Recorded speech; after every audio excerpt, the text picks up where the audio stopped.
दोस्तों आजकल आप सोच ही रहे होंगे कि मैं आजकल वीडियो क्यों नहीं बना रहा या बना पा रहा। आप बिल्कुल सही सोच रहे हैं। जैसा कि आपको पता ही होगा कि हमारे मुल्क पाकिस्तान में आजकल किस तरह के कवानीन नाफिज किए जा रहे हैं और बेशुमार पाकिस्तानी ये मुल्क छोड़ के जा रहे हैं। सोशल मीडिया तो छोड़े हैं, जो मेन स्ट्रीम मीडिया है उसमें ये डिस्कस हो रहा है कि गैलप सर्वे से मालूम भी हुआ है कि 94% पाकिस्तानी अभी जो इस वक्त इस मुल्क में हैं, मुझ समेत, वो ये चाह रहे हैं कि हम फौरी तौर पर ये मुल्क छोड़ दें, क्योंकि ना कोई कह रहा है कि यहाँ पे ना तो कोई करियर है हमारा, ना जिंदगियां सेफ हैं, ना कोई मुस्तकबिल नजर आ रहा है, ना कोई एम है। हम तो बस ऐसे जिए जा रहे हैं और उल्टा हमें यहाँ पे कोई तहफ़्फ़ुज़ भी नहीं है, लाकानूनियत है, करप्शन है। सो बहुत सारे एलिमेंट्स हैं जो उनके जहन में हैं और वो ये मुल्क छोड़ के जाना चाह रहे हैं। आपको पता ही होगा आजकल के हालात क्या हैं। तो इस वजह से मैं भी आप ही की तरह हूँ, आम इंसान हूँ, मैं भी इसी माशरे का हिस्सा हूँ।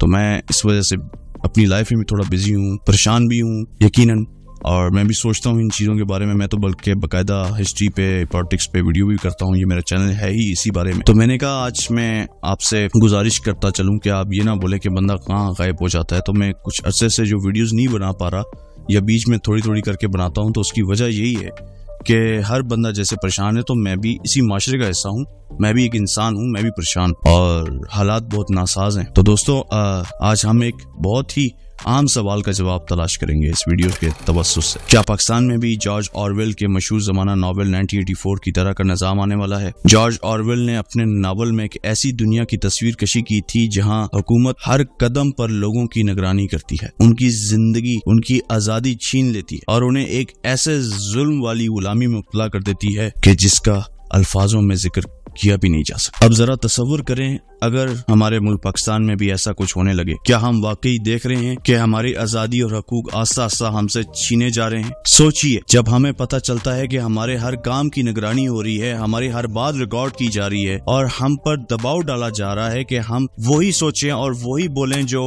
हमें कहा जाए, क्या ये सब कुछ हमें जॉर्ज ऑरवेल के बयान करदा मुस्तकबिल की तरफ ले जा रहा है? जब हम सोशल मीडिया पर अपनी राय का इजहार करते हैं और हमें ये महसूस होता है कि हर कोई हमारी हर हरकत को देख रहा है, क्या ये हमें एक ऐसी किताब की तरह बनाया जा रहा है जिसका हर सफा हुकूमत के कंट्रोल में है? ये सब कुछ हमें एक खौफनाक हकीकत की तरफ इशारा करता है। जब हमारी आजादी खतरे में होती है, हमारे राय की अहमियत कम हो जाती है और हमारे हकूक को दबा दिया जाता है, तो हम एक ऐसे नाजुक मोड़ पर पहुंच जाते हैं जहां से वापसी मुश्किल हो जाती है। हमें सोचना होगा कि हम इस राह पर क्यों चल रहे हैं और इसका अंजाम क्या होगा। मसलन जब मीडिया को कंट्रोल किया जाता है और हकायक को छुपाया जाता है, तो हम कैसे जान सकेंगे कि सच क्या है? जब हमारी आजादी राय पर कदगन लगाई जाती है, तो हम कैसे एक आजाद और जमहूरी माशरे की तामीर करेंगे? लेकिन दोस्तों, उम्मीद की किरण हमेशा मौजूद होती है, हमेशा होप फॉर द बेस्ट, और अल्लाह ने हर मुश्किल में आसानी रखी है। अल्हम्दुलिल्लाह। हमें मिलकर अपनी आवाज उठानी होगी, अपने हकूक की हिफाजत करनी होगी। हमें सबसे बढ़ के कुरान की तरफ मुड़ना होगा, जिसको हम सब ने या तो फरामोश कर दिया, भुला दिया, या एक्सक्यूजेस देते हैं हम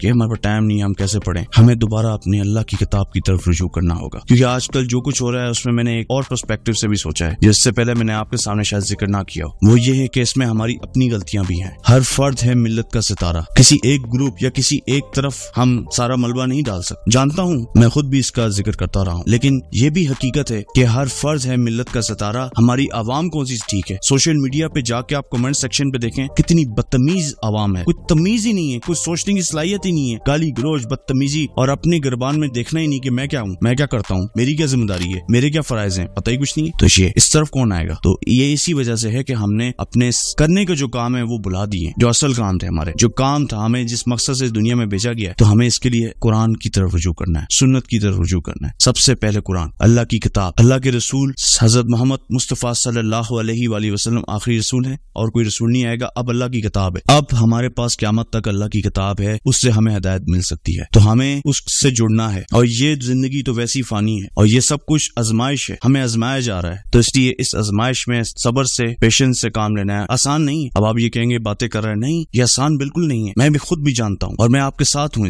लेकिन हकीकत यही है, जब तक हम अपने आप को कटहरे में नहीं खड़ा करेंगे और आईने के सामने नहीं लेके आएंगे और अपने गुरबानों में नहीं जागेंगे, तो हालात बद से बदतर ही होते चले जाएंगे जैसे होते आए हैं, और ये कभी ठीक नहीं होंगे। जब तक हर फर्द अपना मुहासबा नहीं करेगा, तो हल मुझे जो समझ आता है इस छोटी सी वीडियो के तवज्जुह से आपको बताना था कि मुझे तो अभी फिलहाल यही समझ आता है, और जो है भी कि हमें कुरान की तरफ पलटना है। अल्लाह की किताब, अल्लाह की किताब, अल्लाह की किताब, जैसे हमारे प्यारे नबी ने फरमाया था आखिरी खुतबे में, अल्लाह की किताब, अल्लाह की किताब, अल्लाह की किताब। इसके अलावा हमारे पास कोई हल नहीं। आई होप कि आपको ये मेरी वीडियो अच्छी लगी होगी, तो काइंडली लाइक करें, शेयर करें और हमारे चैनल को सब्सक्राइब करना ना भूलें। मिलते हैं अगली वीडियो में, तब तक के लिए अल्लाह ने के पान।